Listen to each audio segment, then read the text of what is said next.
So the left-wing media is still at it. You got this Lisa Bloom on TYN talking about the Zimmerman case, and she's got a book she's peddling, trying to make some money. She was NBC and MSNBC's expert during the trial. She sat there through the entire trial and listened. Of course, remember, NBC is the one that George is suing for uh, changing the tapes, the 911 calls to make him look racist. Remember that? So obviously, she is not the arbiter of fairness and correctness. I say is this was a very winnable case that was lost. So I covered this trial gavel to gavel for MSNBC and for NBC with an open mind because this is a criminal trial and yeah, real open. I'm sure it was open.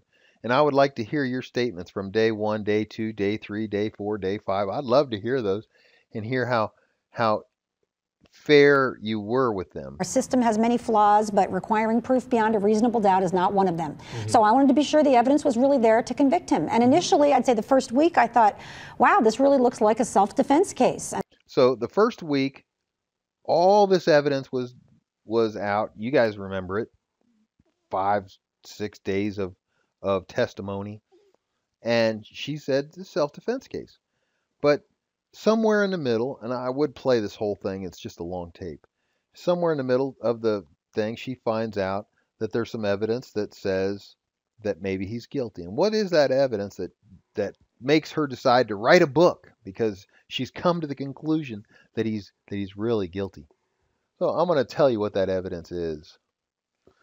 All right, George said that Trayvon's on him, banging his head, and broke his nose, and he's trying to squirm himself out from off the concrete. And as he does that, it twists, his jacket slides up, and he twists a little bit, and Trayvon looks down and can see his gun. And that's her argument is that if Trayvon can't see the gun, then this is a murder case. This is a case of murder. If Trayvon can see the gun, then it's self-defense and George is right and he should get off. And this is supposedly a lawyer. Now she's a talking head on TV because apparently no one wants to hire her as a lawyer anymore. I would guess because she doesn't know the law well enough. So let's continue a little bit. I think people are going to be disappointed, but I'm not seeing the evidence to convict him. But something happened about halfway through the trial that really changed my view, and that is there was a very strong piece of evidence that the prosecution had, but they were not arguing. I would also add... All right, that was the piece of evidence. That was the one where she said that George said that Trayvon saw the gun, but he didn't. So to her, that is enough. That if she could have just convinced the jurors that George really didn't, or Trayvon didn't really see the gun, well, then that would have resolved the issue. George would have been convicted beyond any shadow of a doubt just because he said that he thought Trayvon saw the gun. Are you understand? Do you get what I'm saying here? That she, a lawyer, actually believes that had the jury believed that Trayvon couldn't see the gun, then George would be convicted, regardless of the fact that his head was bashed on the concrete and that his nose was broken and he was all covered in blood. Just ignore all that. Just focus on this thing where George said he thought Trayvon saw the gun, and that's why he had to shoot him. That's the only reason. Ignore the rest of it. So basically what she's saying is that George came to the conclusion that he didn't need to kill Trayvon to stop the head bashing or to stop the nose breaking or to stop him from going unconscious so that Trayvon would get the gun. It was just so that because he thought Trayvon was going for the gun at that moment. Look, the truth is it doesn't matter either way. It doesn't matter. Once Trayvon broke George's nose and mounted him, that's it. That's it. End of story. George could pull out the gun and stick it up Trayvon's nose and pull the trigger 5 times. And we're done here. Stand your ground, baby. Go home. No trial, no jury. Go home. You're good. And if the case was reversed and it was exactly the opposite and Trayvon was the night watchman that was in the neighborhood and George was the outsider, and George attacked Trayvon because he was being followed, then I would be supporting Trayvon's right to kill George. All right. So you racist assholes that think that this is about race, it's not. It's about justice. It's about correctness. It's about the freedom to defend your life from some asshole attacker. All right. That's what this case is all about. And then the second part of her first statement that I wanted to I would focus also on. add that race was being argued by the defense in a very disturbing way, that Trayvon Martin was called a match to burglars in the neighborhood. Well, the only match was skin color. Well, at least she admits it, you know. The truth is that all the burglaries of the entire neighborhood that were the person was either seen or caught were black guys, all right? The other piece of evidence that she doesn't want to talk about is they were young black guys that matched Trayvon's age group. So now you got black, you've got age, you've got clothing, you know, thug wear, the kind of people that don't belong in the neighborhood. Then you've got stranger, because George knows everybody that lives in the neighborhood. So this is a non-neighbor walking through the neighborhood. So now we've got, it's not just color anymore, is it? Let's continue. What else is there? Well, Trayvon's looking in the windows. Does that make him look criminal? Yeah, it does, doesn't it? Why is he looking in the windows? Let's continue. What else is there? Well, it was raining and he was walking without any concern for the rain. In fact, he wasn't really walking. He was just standing in somebody's yard looking in a window. Would that be a concern? Maybe. Now, George calls the police. Does that mean that George had a plan to kill this kid? No, because usually if you're going to kill somebody, are you going to call the cops first? No. So her whole argument is that, you know, George wanted to kill a black kid. That was his whole thing. He had been wanting to. He wanted to hold him for the police or do whatever he could. And her argument is that it's a racial thing. They're racist because they see black people as the problem. Have they, you know, maybe they should consider the thought that, if all the criminals in the neighborhood or all the criminal actions are caused by one group of people, do you think that those people are going to be suspected in the future, whether they're the criminals or not?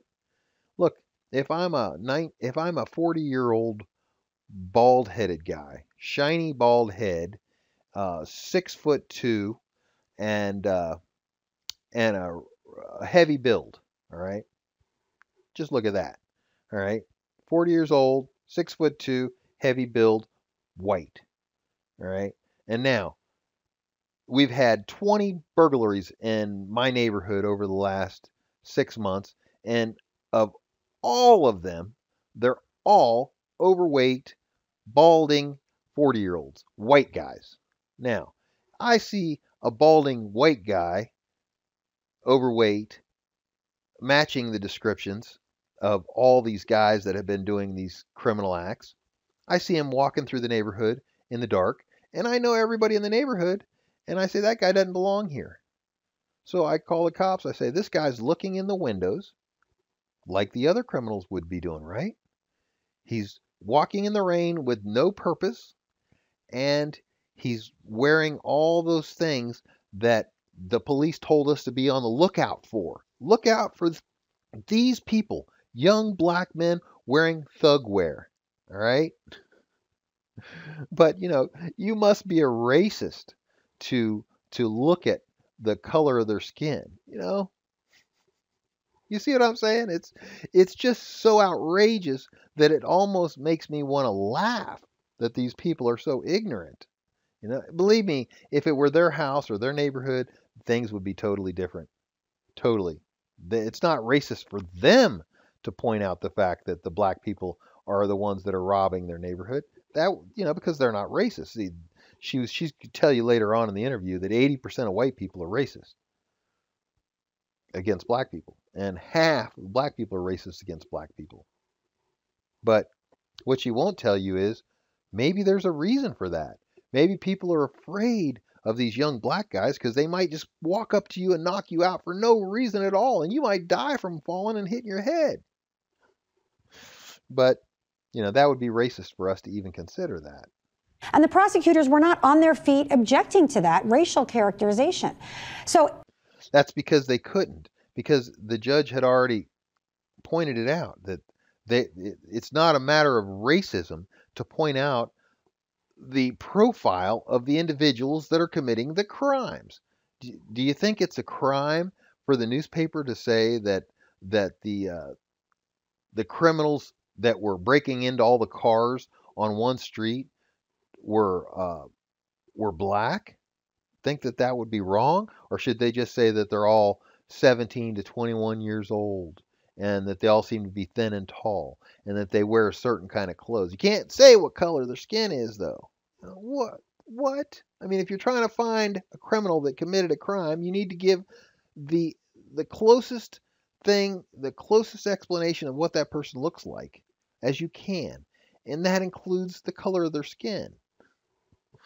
But this PC thing, political correctness has run amok, and our country is in hell in a handbasket. after the trial was over, well, let me just back up for a second. I knew this was going to be an acquittal, and I said so on the air before the jury came back, because both sides were clearly arguing reasonable doubt. And when that happens, a not guilty verdict is the only possible outcome. So you think that the prosecution would know that, but the reason they had no choice is there was nothing else. And that's what we were saying during the trial. At the end, once they've argued everything and it was all washed away, the defense had wiped out all their arguments. They got down to nothing. All they had was, well, maybe, maybes and ifs and wannabes and all that. Well, unfortunately for the prosecution, they can't do that. See, that works for the defense because the defense wins by just throwing up a bunch of smoke and making it, hard to see. The defense can do that because that's all they need to do to win. All they need to do is to make the case against them mucky. But the state did this. They tried to muck up the case because the evidence was so clear in favor of George that they needed to muck it up. They needed to muddy the waters and say, look, this is just, how can you see this so clearly? Look, there's so many possibilities. No, that ain't the way it works. That's why they were arguing the entire time the same arguments that the defense was making. They couldn't. You have to have evidence. You have to have facts to back up your statements. Mm-hmm. After the case was over, I thought I would just go back to my life, go back to my law firm, continue being a legal analyst on the next big case. But honestly, Cenk, I couldn't put this behind me. So now she's emotionally involved. She's deeply involved, and she cannot let this go. She had to write a book about it. And what's sad is, in the beginning, she really believed this is a self-defense case. But because of this thing about Trayvon not seeing the gun, now she's completely switched over. Based on that one argument that absolutely has nothing to do with whether it's self-defense or not. So, here she is making these arguments as if it matters. I felt that a terrible injustice had been done in that courtroom. And I know many people feel in their gut that some... What injustice? What are you talking about, an injustice? We had like 5 or 6 prosecution attorneys. We had all the money the state could possibly pour into it. We had all the news medias arguing for conviction and lying about the case in every possible way. Fortunately, the jury couldn't hear all their bullshit. That's why so many people are so confused and so upset by the jury's decision. Because these people were sitting here watching CNN and going, what? How can this be? It's impossible. Of course it would be impossible if the facts of the case were as CNN said, but unfortunately for the people that watch CNN, that's not the facts of the case. If you want to know the real facts of the case, watch the case, ignore CNN, all right? CNN, NBC, MSNBC, pretty much all of them, even Fox, just look, they're entertainment news. If you're looking for real news, you should not be looking to them for it.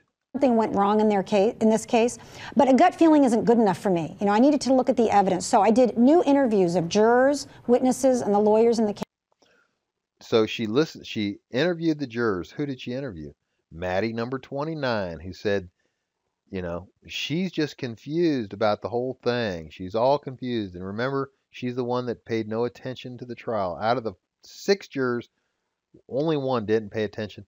That's Maddie. She came out, gave her name, and then threw a fit because the whole world came down on her because she lives in a minority neighborhood, and they're like, "Why? Why did you do this?" And she's freaking out. And she thinks that George should come down and say he's guilty and clean her up because it's his fault that she's in the position she is. She could have kept her mouth shut.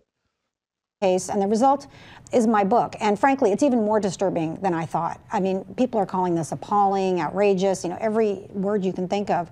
Just show me, where this evidence is. Show me any evidence that supports a conviction, anything.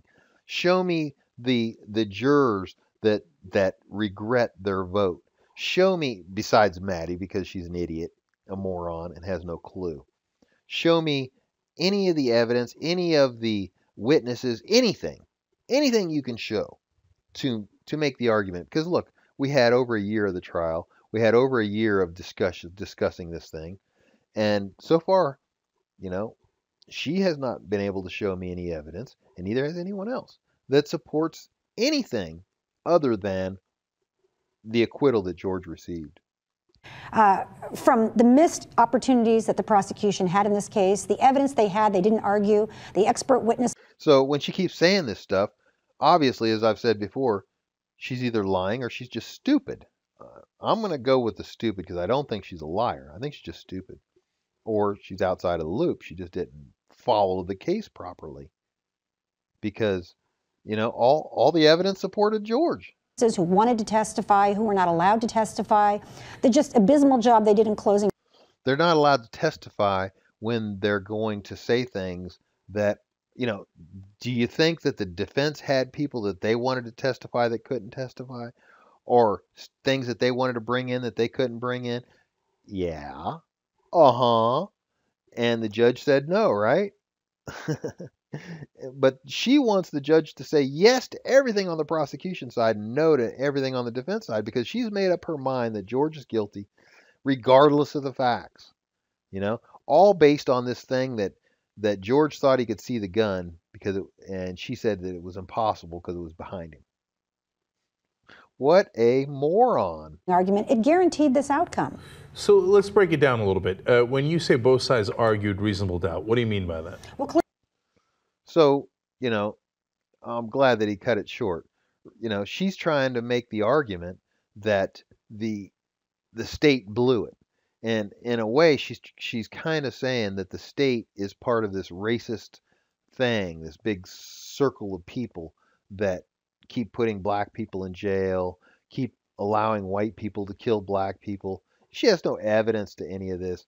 This is all just her hot air coming out of the hole in the front of her face. But, you got to let them talk because when you let these people talk, the more they talk, the more they're exposed for their idiocy. Clearly the defense did, right? The prosecution never came forward with their own theory of the case. I mean, this is unheard of. I've covered hundreds of murder trials. Of course they came up with their own theory. The problem was there was no evidence to back the theory. Sometimes, just sometimes, it's very handy to have evidence when you're trying to prosecute a case. Just comes in handy, But, if you don't have any, you could always come up with theories. Just throw them up there, Well, there was this alien and a Bigfoot and a big turtle and a cow. Something to do with Trayvon. I don't know. Come on. I've tried many, many cases myself. You cannot win in a courtroom if you don't have your own theory of the case. The prosecution used the defense version of the case throughout. No. They used the evidence that existed in the case. And unfortunately for the prosecution, it all supported the defense. And in fact, the defense argued the facts of the case. You moron. People who followed the trial will remember there was a mannequin, and the defense used the mannequin to reenact the fight, as they called it. Wouldn't even have conceded that it was a fight. The prosecution essentially used that same mannequin in the same position, just arguing the details around the edges. And Okay, absolute evidence she's a frickin' moron. Who brought the dummy out? Was it the prosecution or the defense? It was the prosecution, remember? Yeah, you know what? I don't have the greatest memory, but one thing I do remember is the prosecution brought out the dummy. And that they tried to make the argument that she's saying right now that they never made. That this argument about whether Trayvon could see the gun or not. Remember, that's why they brought the dummy out? Remember that? And then the defense used the dummy afterwards to show how George could have had his head bashed on the concrete. See how that works? So for her to make the statement that it was just the opposite proves that she's outside the loop, she's ignorant, and she's stupid. You know? What else could it be? probably most importantly, in closing arguments, the prosecution asked a series of questions to the jurors instead of using declarative statements connecting the law to the facts as they would. That's because there was no statements they could make connecting the law to the facts because all the facts supported George. The law supported George. Any connecting that you do supports George. This is the problem they had throughout the trial. They would bring out a witness and ask the witness all these questions. And when they were all done, the defense would come up and ask them questions. And when they were all done, everything that was said supported George. Everything. Even people that were against George. In any other case, you can't just ask jurors questions in closing arguments. They didn't have any choice because, and I've said this before, closing statements are a rehashing of the facts that have been brought out in the case. You can't bring out any new facts. You can't bring out any new arguments. You can't make statements that weren't made originally in the trial. You can't just come out with this stuff. You can't do it. The law requires that the opening statements, you can say what you're going to do, and you can pretty much make statements out the yin-yang. But the closing statement is statement of fact based on what was brought up in the trial. That's why they had to ask questions. You can't make statements of fact that don't exist. You can ask all kinds of questions. What if? Maybe. Could have been. But they couldn't do that. They had to stick with the facts or ask a bunch of questions, a bunch of muddy the water questions, hoping. And that's what we were saying during the trial. It's like, what are they trying to do? They're trying to get these people to have a little bit of doubt so that they'll convict with doubt? You don't convict with doubt, you morons. You have to give them a roadmap to conviction, and the prosecution never did that. That's because they had no roadmap. They had no evidence to support the notion. So now, of course, Zimmerman said throughout, he jumped me, and I felt like I was in danger for my life, and I got the cut in the back of my head because he was pounding the cement, etc. If you were the prosecution, what would you have said was the alternative story as to what actually happened then? This is excellent because this really comes down to the heart of the case. You know, what she's saying the state blew it. What would the state have said? What could they have said to counter what George said? So she's going to tell us. Well, the alternative was presented by Rachel Gentile. Now, you remember her? She was a 19-year-old, heavy-set young woman. She was the friend of Trayvon Martin. And I tell her story in the book for the first time. It's another appalling story about how she was completely unprepared to testify in the highest profile case in America. So, he's asking her very specifically, the defense has a theory. This is the theory. This is what happened based on the facts. And what they say happened matches up with the facts. So he's saying, now you're saying that the prosecution should have a theory. Well, he's asking, what is that theory? And so her statement is that Gentile should have that theory. She's not saying what the theory is. She's just saying that she should have it. And then she goes on about how racist everybody was, that they wouldn't listen to her. The prosecution basically just put her up on the stand, left her to fend for herself. She had an underbite, which caused her to speak in a way that sounded like she was muttering. Right, but what did she have to say that would have put George away? This is what's important. Please. Sounded like she wasn't confident, but it was a medical condition. It had nothing to do with credibility. They should have pointed that out to the jury. Do you want to get to the theory, please? At a minimum, they should have prepared her, and they didn't. Now, her story was she was on the phone with Trayvon Martin at the time that he first saw George Zimmerman and was afraid of him and ran away from him. Then he sees Zimmerman again, and she heard the first words that these two men exchanged. She was the most important witness in the trial. But the jury, we now know, and I reveal in the book, the jury now know, the jury said we just completely discounted everything Rachel Jeantel had to say, which is appalling. Why did they do that? Because she was a poor communicator, and because she used words that were inflammatory in the courtroom. She used the word Nigga and attributed it to Trayvon Martin. She used the word cracker. Well, you know what? This is the way teenagers talk. Some teenagers talk. And this could have been easily explained. And I have examples in the book about how this could have been explained. Where is the theory? This was a couple of teenagers talking to each other. These weren't racial terms in reference to a white guy He asked about the theory. Trayvon Martin saw. But the important part of her story was that she says that when the two men met, and this is at the end of the call, that Trayvon Martin said, "Why are you following me?" Which is a perfectly reasonable question. Right. George Zimmerman said, "What are you doing around here?" She then heard the sound of thumping on Trayvon Martin's chest where his phone was connected. She heard the sound of wet grass, and then she heard Trayvon Martin say, "Get off, get off." So these are defensive words and certainly completely inconsistent with Zimmerman's story that he was waiting in the bushes. By the way, there were no bushes. Okay, so we know that Rachel says that she sees, she's talking to Trayvon. Trayvon says that he's almost home. He's not going to run anymore because he's almost home. Then he says he sees this guy. How can he see the guy up there by the T where Trayvon's dead body was if he's 100 yards to the south? You know, how can he see him in the pitch dark? It's impossible.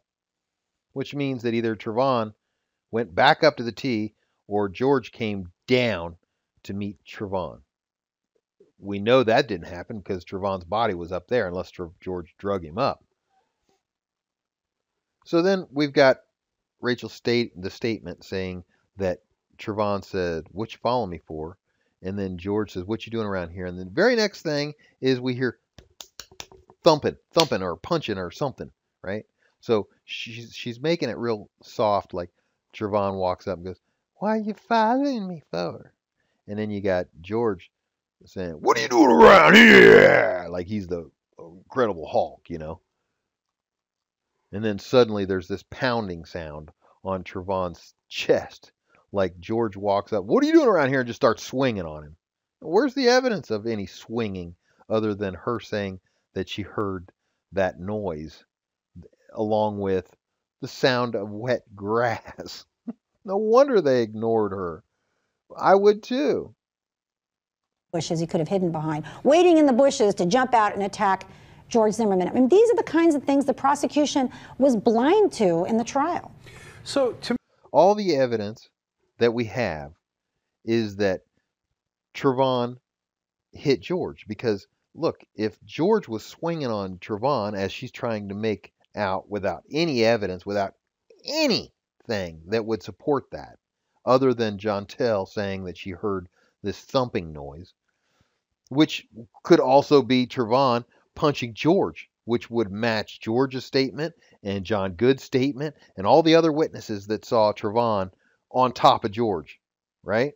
That would match. But she wants us to think, and she wants the jurors to think, to just listen to Rachel Jeantel and see what she has to say. Well, she, you know, and her statement is that she believes that Trayvon was getting beat up.